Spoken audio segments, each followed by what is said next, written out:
Any man of God standing on the pulpit whose integrity of life has dissipated, he has lost savor, he has lost authority to confront sin, authority to confront corruption, authority to confront family problem, because his own family also is not going well. Now, in my first part of this video, also discussing this here, we talked about the subject of morality and integrity in ministry, and it seems like the conversation has been about pastors who run ministries, and not just about pastors, but even we ourselves who are Christians following whatever man of God you also get to follow. To a great extent, we are also called to be salt and light to the world. So here, of course, we get to continue with a story that the person of Brother GBILE Akannì got to share about his own pastor who led him to Christ. And this story is meant for you to open your eyes to the reality of what it is that happens in the church, and why it's very important that your standard, to a great extent, should be the infallible God. And I'm not saying that you shouldn't honor your men of God, you shouldn't respect, you shouldn't love them, but you can never know a man too well. Let's listen to the story that is shared by Brother GBILE Akannì. If we are talking of integrity, it will have to be that everything is open and is in the light. Sometimes it is very terrible. The kind of things that people can keep inside their heart. I say, hey, no wonder the Bible said the heart of man is deceitful above all else, desperately wicked.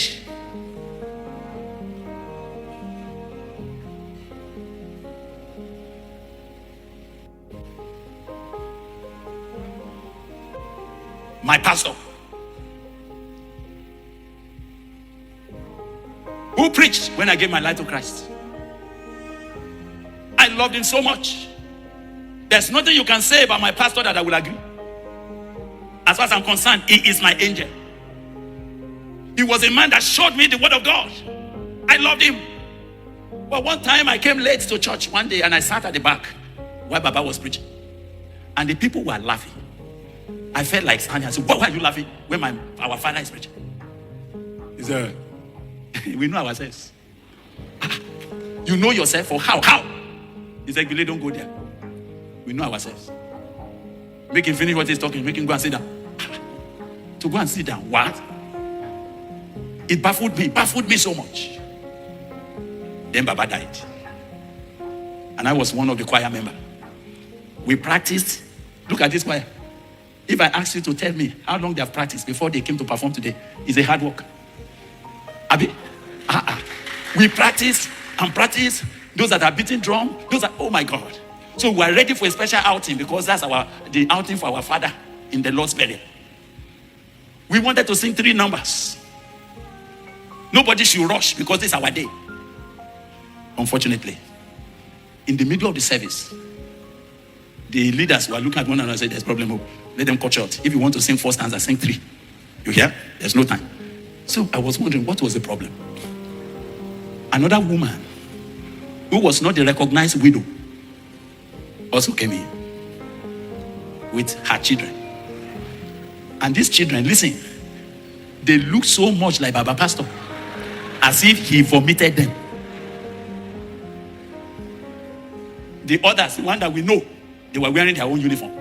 She came with her own children in their own uniform. And she said, if you people in church, if you don't know what you are doing, I will show you today that your pastor does not have only one wife. And he has other children that some of you don't know. The church service was going to scatter. All the officiating ministers, they started using common sense to finish everything. He said, let us cut everything short in righteousness. Before we know it, we had to carry the corpse quickly to the burial, because a katakata is going to start now.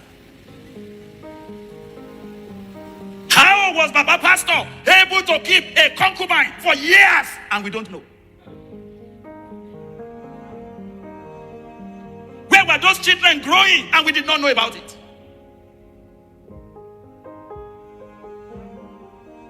Is there any matter of darkness that you have not exposed? Are you involved with your sister-in-law and you have not exposed it? I know what you say. No. It is the ministry we spoil. You like this. Which ministry? Did you not hear what Jesus said?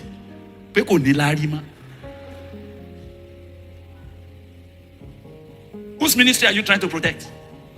The ministry of darkness?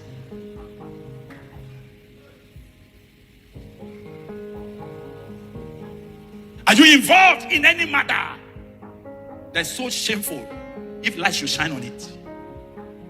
And you thought, let's just continue. How can we continue? How will darkness continue?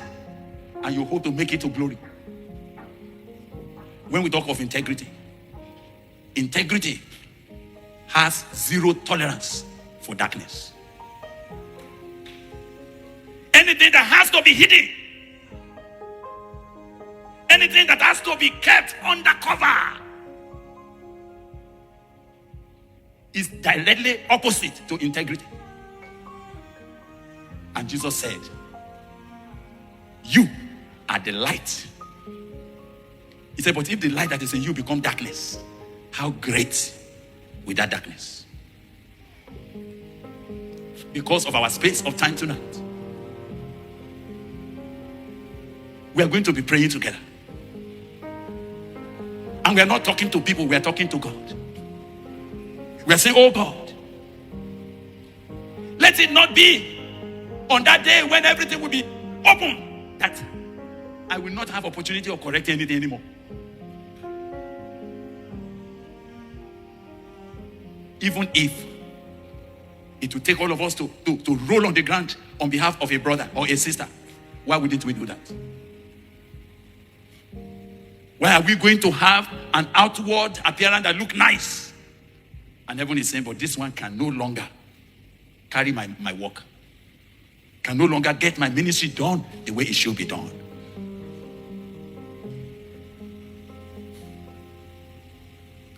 And as you go about, as you are preaching, we see all kinds of challenges. How some years ago, I have been involved praying. Oh, this sister and her husband, they said, "Brother, pray for us." They were waiting for the fruit of the womb. I was praying, ignorant man that I was.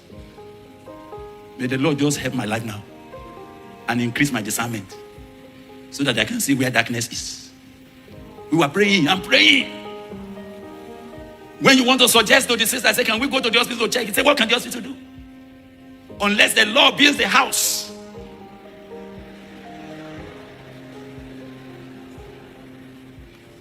So, something happened. It didn't happen in Nigeria. It happened somewhere abroad. I happened to go and preach in the place. And then the brother, the husband, learned that I was in town. He ran. Said, Brother Bile, Uncle Bile. I said, what is it? He said, it's finished. I am finished. I said, what have you finished? Do you know what happened? They went to the hospital out there. Maybe they are doing other tests. And the white man, who doesn't know how to play with words, when they checked that this sister had no uterus, that the womb was cleanly removed. The scar was there to show.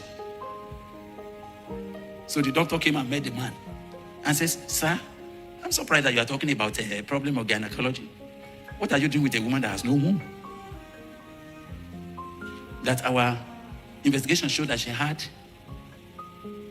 an operation where the thing was cut. So there's nothing inside. The brother ran and said, Daddy, what am I hearing?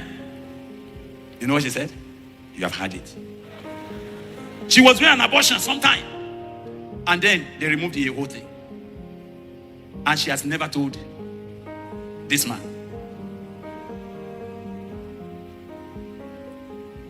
But she was the leader of our choir.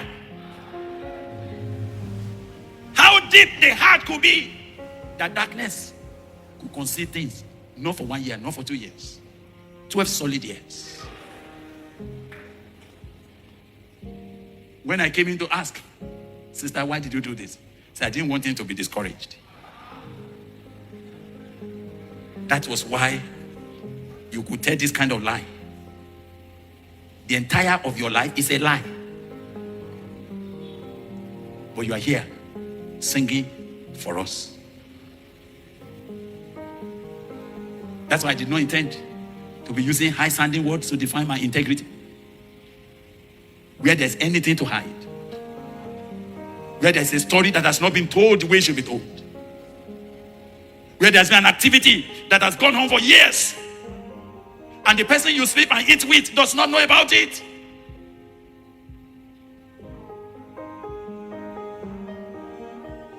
It's okay. It might be a mistake for you many years ago.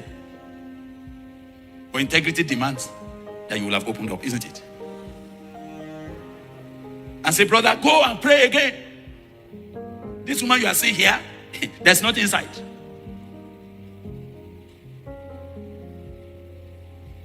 Why didn't you tell me? Why didn't you tell me? The brother wept. My brother. So the kind of men that God is looking for, you are the light.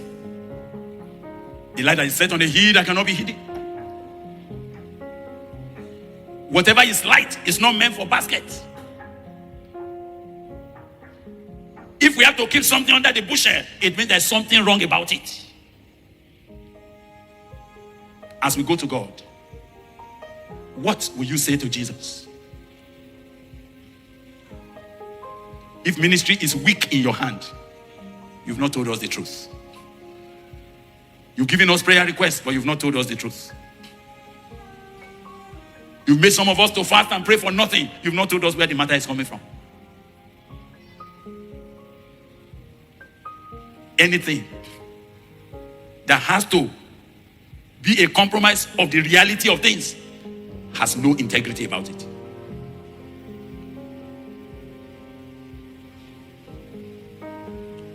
And Jesus said, if any man follows me, he will have the light of life and he will not walk in darkness. Because I want us to keep to our time tonight, and yet I want us to pray. You will please permit me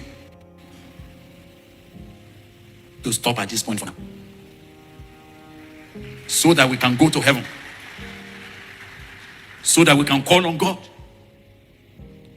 so that we can tell him just as it is, so that we can tell God, I don't want to go from Ajebo with anything, any debris, any issue that I have not been able to open up.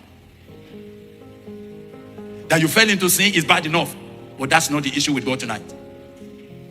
Said the righteous man may fall 7 times, but God does not forsake him. But the Bible says, whosoever covereth his sin shall not, I hope you know the meaning, shall not prosper. What's the meaning of that? It shall not progress. No matter what he does, it will never fit. Whatever he is doing, it will scatter. Not just because he sinned, but because he covered it. Not just because he fell into sin, but he decided to do what? To cover it and do as if no problem. There's going to be great revival when we choose to pursue the path of integrity. Integrity is not about sinless perfection. It's about truth. It's about telling it as it is and say, Lord, just as I am, without any cover-up, Lord, if there's something you can do for a man like me, please come to my aid. And supposing it's because of your height, of your status, of your position, that you are compromising the matter of integrity. How far can you go? Are you young or are you old? The issue that you have not opened up has not been opened, even though it's 20 years, 30 years. And every time God wanted to walk, deep walk in your heart, Satan stands and says, but he has not opened up this. I'd like us to please pray with me. But do you know two things that is making me cry like this tonight? Is that God is standing in our midst because he wants to work. He wants to do a new thing. He wants to visit us like never before. He wants to do a new thing because where we now stand, we require power to withstand what is coming against the church. When our brother, the lawyer, was giving us analysis of things, I thank him for doing that. For me that live every day in the north, I can tell you what our brother said. It was just a tip. The reality is deeper than that.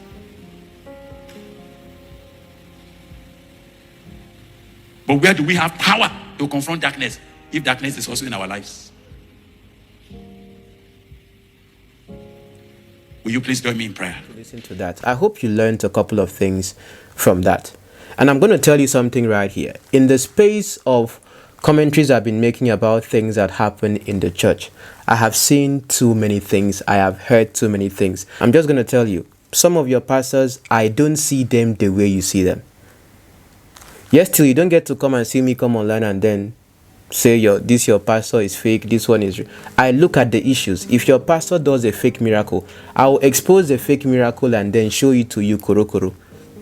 Yes, your pastor is you can because the facts are undeniable, you will be the one feeling ashamed. Do you understand? Because fact itself has no sentiment. Many of your pastors have children outside the wife they have right now. Some of your pastors are not different from the person that Brother GBILE Akannì talked about. Some of them have concubines in different countries. Now, I'm not trying to say that sexual sin is the only sin that exists. There are many others as well. Some of them are indeed occultic. When you hear a pastor say things like this, your walk with God be very strong. One of my friends shared testimony. He went to preach for somebody in that church. They have an interpreter, a woman interpreter. As he's preaching away, he had a voice in the street, grab her. He said, no, I'm not going to grab her. He took authority over that voice. I was discussing it. Say, what happened, Lord? Lord, this is a spirit, there's a wrong spirit on that altar. That man has been doing that, and that spirit is on that altar. So a minister that goes to that place that is not strong will have grabbed the woman and carry a spirit of adultery back to his pulpit. So you have to pray. You shouldn't just be accepting preaching invitations here and there. Face your work and be serious with what God has called to do. All right, take charge, take authority when you go. If you are not sure of somebody, don't go. If you are not sure of somebody, don't invite him. I hope you follow what I'm saying. Fellowships don't leave you the same. Don't enter into fellowships of demons. One man of God asked me a question. He said, what do I do in this kind of a situation? He's a man I respect, but he asked me questions. I'm invited to come and preach somewhere, and I found out that the person that invited me has also invited an occultic man. So what do? I said, sir, if I were the person, I won't go, and I'll cut off from that man, because if he's inviting an occultic person, he's also involved in something wrong somewhere, so he shouldn't be involved. And I found out that it's important for me, for example, to check if somebody invited me to preach for him. I want to ask, who are you inviting? Because you can always know a man by the friends that they keep, the fellowships that they keep. You can't be okay and be okay in a bad fellowship. Is that okay? I told the pastor, I said, this minister you're inviting, he's deep in immorality. He investigated and found out that what I told him was true. But he was still inviting the guy because he said the guy has gift. Is it not God that gave him the gift? I told him, you have lost your ministry today. But he's still doing something. Let us give him 10 years. You lose your, if you didn't know, it's different. But you believe there's something you can gain from filth. You don't know Jesus. You've never met him. Never met Jesus. Jesus is a personality that he has long suffering. He'll give you a long rope so that you can repent. But that long rope, sin will always deceive people to think that God is slack. Busy inviting him, and then they'll go some captions. I look at them, I say, oh my God. In fact, I cut off from him. I said, when I saw that post, I said, I will never stand with you again. It will take Jesus to come to me and say, you can stand with him now. He has repented. If that doesn't happen in this life, I don't know what else you want to hear. Pastors themselves, they may not come out and then stand publicly and call names and use their pulpit to be like, but in their caucuses, they know that this person, this person, this person. That's why I tell you, look at the associations of those you idolize. To you now, your man of God can never be wrong. To you, your man of God cannot do all this. Tomorrow, when news start coming out, you see the people that are speaking to be the devils, to be the demons. Someone like me, I have seen things. I have heard things. But because of my position and the way I am, I'm not the kind of person that makes private conversations public conversations. But one thing I have is patience. I don't carry people in my heart.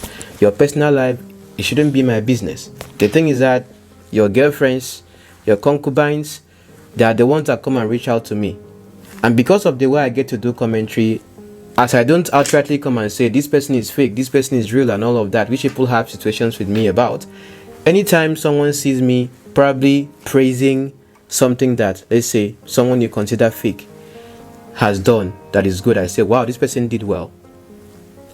The reason why they come and tell me those stories is for me to know that this person that you see, that you are praising, this is what the person is doing behind the scenes. I know him, I know this person, I know this person. Some of them, let me tell you, some of them, even when I get these messages, get evidence, facts, I reach out to them, that not directly, I reach out to people that know them to tell them, this particular situation, solve it.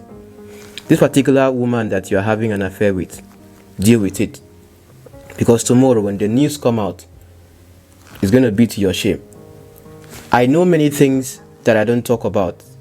I'm a custodian of stories that I'm like, some of them are unbelievable. But sometimes I see some, I'm like, is this person telling me this to put me in a trap? Is this person telling me this to just open my eyes to reality to know what is happening? Why are these people giving me this information? But again, people's personal life is not my business. When I see a public conversation on the internet space, I discuss about it objectively. But it doesn't mean that some things I discuss about that I'm just naive. I just try to make sure that whatever it is I'm talking about, I am looking at the fact that is out there and making sense of them, seeing it differently than what people are seeing. And it's going to be like, wow, I don't bring anything extra. But trust me, I know too many extras that I don't get to speak about. Because one thing I know is that one with God is majority. God has his way of bringing to light. God has his way of bringing things to light that I'll tell you that some men of God, I don't know why the number 7 is coming in my mind, but 7 years will not pass. Let me just keep quiet. But I might just be saying nothing. But you see, when I get to look at events, when I get to look at things, it is well.